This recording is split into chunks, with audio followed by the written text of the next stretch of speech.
तौबा करें तो फिर बदल जाएं, फिर तब्दीली आए। और ये कोई मुश्किल काम नहीं, जो बदलने वाले थे वो बदल गए।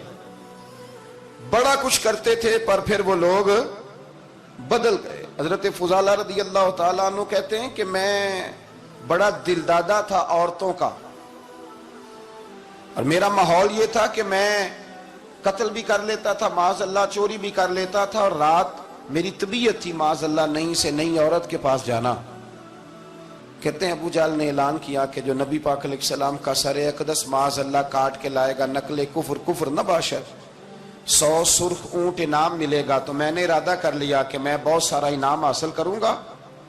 कुरान मजीद में ना अल्लाह फरमाता है कि बहुत सारे लोग ऐसे हैं जिन्हें अगर मैं रिस्क में कुशादगी दे दूं, ज्यादा पैसे दे दूं, फरमाया बागी हो जाएं, वो सरकश हो जाएं। ये बहुत सारे लोगों को जो अल्लाह तबारक व तआला एतदाल में रखता है तो ये उनके लिए बेहतर है। हर बंदा दौलत के होते हुए नेक हो सकता, तो ये अल्लाह अगर रखता है ना एतदाल में तो शुक्र करे अल्लाह का, वरना तो लोग अय्याशियां करें, पता नहीं क्या कुछ कर गुजरे।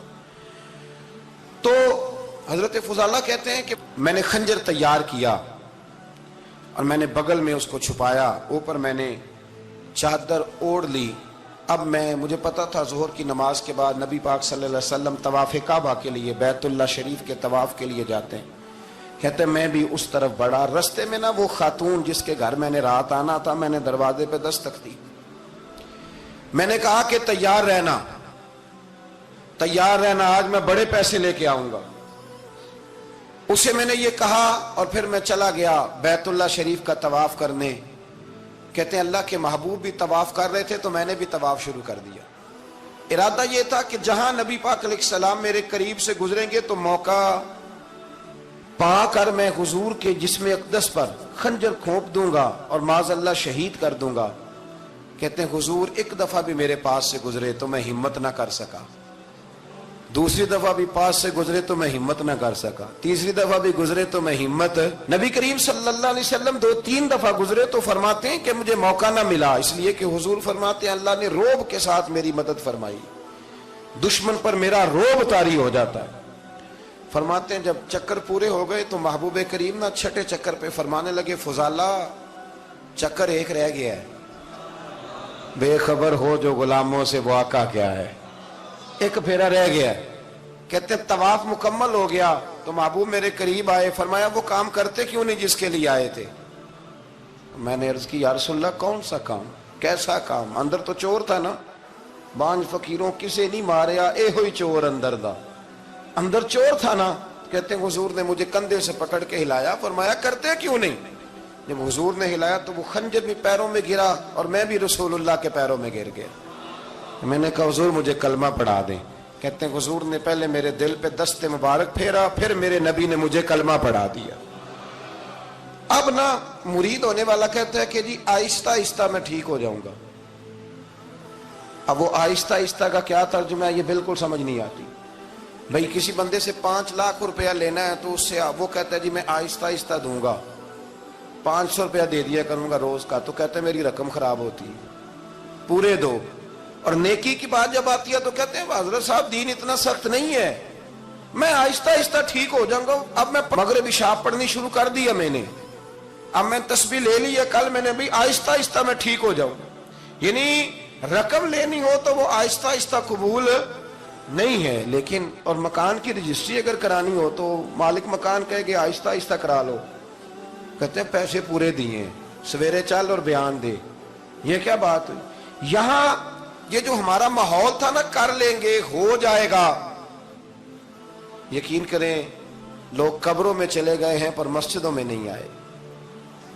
हर काम से लोग रिटायर हुए पर गुनाहों से रिटायर नहीं हुए, आखिर तक तबाही उतर गई, लेकिन लोग बदलने को तैयार ना हुए। हजरत फुजाला कहते हैं अभी मैंने कलमा पढ़ा, अभी मैं वापस आया, रास्ते में वो बीबी खड़ी थी। कहते हैं मैं वो शख्स था कि औरतें मरती थी मेरे ऊपर और किसी की जुर्रत थी कि वो आए बाएं शाएं करे, लेकिन फरमाते हैं मैं बीबी के पास से गुजर गया। पहले तो उसका ख्याल था रुकेगा, लेकिन जब मैं रुका ना तो दरवाजे पे आई, और जब मैं गुजर गया तो उसने आवाज दी, लेकिन मैंने सुनी अनसुनी कर दी। जब आगे बढ़ा तो मेरे पीछे दौड़ी। فرماتے مجھے پکڑ کے کہنے لگی فضالہ تجھے کیا ہوا، تو وہی نہیں جو یہاں سے گیا تھا؟ آپ فرماتے میں کبھی نہیں رویا تھا، میں کبھی نہیں رویا تھا۔ اور جب کہا نا تو وہی نہیں، کہتے میں نے سر اٹھایا تو میری آنکھوں میں آنسو تھے، میں نے کہا میں جو گیا تھا وہ نہیں ہوں، اب تو میں محمد عربی کا غلام بن گیا، اب میں وہ نہیں ہوں، اب نہیں ہو سکتا کہ کوئی میری نظر میلی ہو جائے، یہ کیسے ممکن؟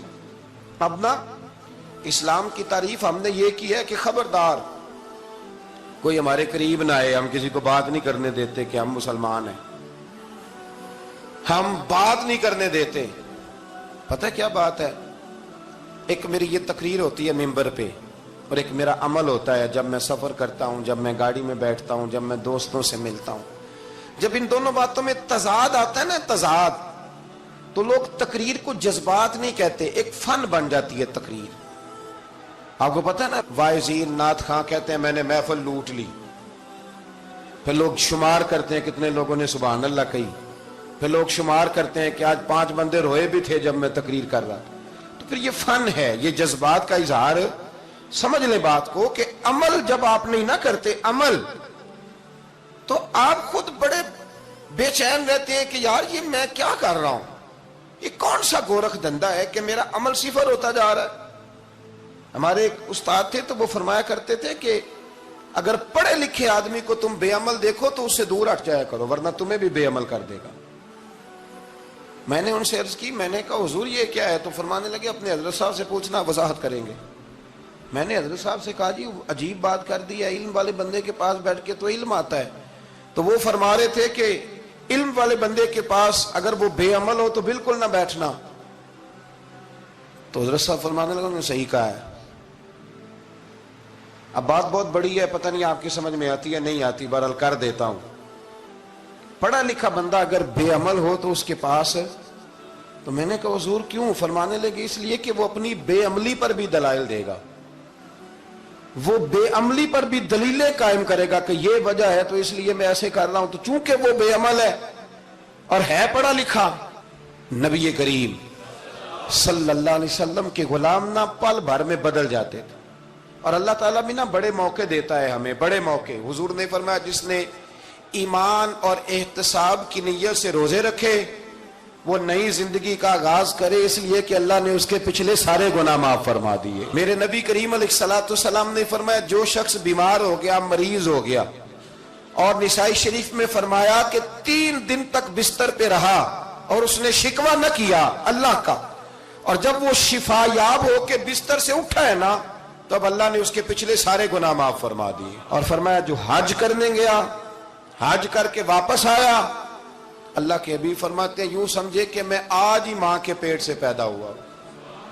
بڑے موقع اللہ نے دیے، بڑے موقع، بڑے سارے موقع عطا فرمائے کہ میں تیرے پچھلے گناہ معاف کر دوں گا، تو بھی تو نئی زندگی کا آغاز کرنا، تو بھی تو شروع کرنا نئے سرے سے، تو بھی تو بدل کے آنا، تو بھی تو اپنے اندر تبدیلی پیدا کرنا۔